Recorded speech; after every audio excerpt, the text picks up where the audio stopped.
दोस्तों, कभी कभी हमारे जीवन में किसी परिस्थिति या किसी सिचुएशन की वजह से हम किसी एक ही स्थान पर रुक जाते हैं। मीन्स हमें कुछ होल्ड करता है या कुछ हमें रोकता है आगे बढ़ने से। ऐसा हर किसी की लाइफ में कभी न कभी जरूर आता है। तो दोस्त, अगर कोई ऐसा सिचुएशन है आपकी लाइफ में या कोई बैड पास्ट एक्सपीरियंस है आपकी लाइफ में जिसकी वजह से आप अटक गए हैं, आप आगे नहीं बढ़ पा रहे हैं और आपको पता है कि ये चीज़ हमें बुरी तरह से अफेक्ट कर रही है, तो आपको एक डिसीजन लेना चाहिए कि उस चीज़ को याद करना या उस चीज़ को होल्ड करना आपको छोड़ना चाहिए, जो चीज़ आपको नुकसान पहुंचा रही है। अगर आपको पता है कि वो चीज़ आपको नुकसान पहुंचा रही है तो आपको छोड़ देना चाहिए, भले ही आपको टेम्परेरी तकलीफ हो। कभी कभी टेम्परेरी तकलीफ हो सकती है, लेकिन उस चीज़ को छोड़ना एक सही डिसीजन हो सकता है। आइए इसी बात को एक कहानी से समझते हैं।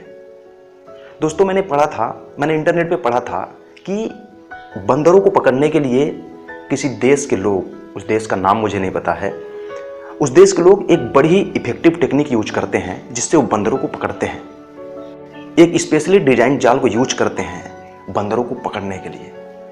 वो जाल इस प्रकार से डिजाइन होता है कि अगर आप उसमें अपना खुला हैंड, मतलब खुले हाथ को इस प्रकार से अंदर डालेंगे तो बड़े आसानी से ऐसा कर सकते हैं। लेकिन अगर हाथ को बंद करके आप वापस खींचना चाहेंगे, वापस निकालना चाहेंगे तो आप नहीं निकाल पाएंगे। तो बंदरों के लिए इसे किस प्रकार से यूज किया जाता है, उस जाल में फल, केले वगैरह डाल दिए जाते हैं और बंदर जब उसके करीब आता है तो उन फलों को, उन केलों को लेने का प्रयास करता है। इसके लिए वो अपना खुला हाथ उस जाल के अंदर डालता है और उस फल को पकड़ लेता है। लेकिन जब वो बाहर निकालने का प्रयास करता है तो नहीं निकल पाता है, क्योंकि वो जाल इसी प्रकार से डिजाइन की गई होती है और इस कारण वो पकड़ा जाता है। हंटर उसे पकड़ लेता है। लेकिन अगर बंदर डिसीजन ले ले कि उसके हाथ में जो चीज़ है, वो फल है, उसे अगर छोड़ दे तो बड़े आसानी से वहाँ से फ्री हो सकता है, स्वतंत्र हो सकता है। लेकिन बंदर डिसीजन नहीं लेता। और यही सेम चीज़ हमारे साथ होती है।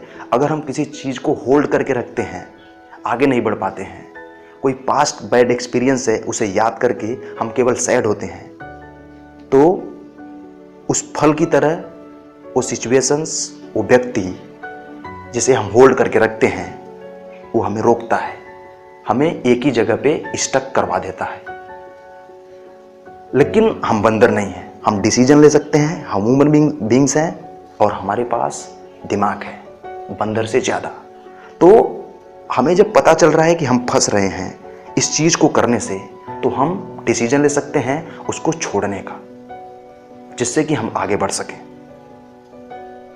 आपको हो सकता है कुछ समय के लिए टेम्परेरी तकलीफ हो, बंदर को भी हो सकती है। अगर वो केला छोड़ देगा तो उसे तकलीफ होगी कि उसे मिला नहीं जो चाह रहा था। लेकिन उसकी पूरी लाइफ और वो केला, कौन सा ज़्यादा इंपॉर्टेंट है, आप बड़े अच्छी तरीके से जानते हैं। आपकी लाइफ या वो एक केला जिसको वो पकड़ के अपनी पूरी लाइफ दांव पे लगा रहा है। और यही सेम चीज़ आप भी कर रहे हैं। अगर किसी सिचुएशन की वजह से आप स्टक हैं या किसी को होल्ड करके आप सैड हैं, तो सेम चीज़ आप कर रहे हैं। उस एक कारण के कारण आप अपनी पूरी ज़िंदगी दांव पे लगा रहे हैं, जो बिल्कुल गलत है। तो मुझे उम्मीद है आप समझ गए होंगे और किसी एक कारण की वजह से आप अपनी पूरी ज़िंदगी दांव पे नहीं लगाएंगे।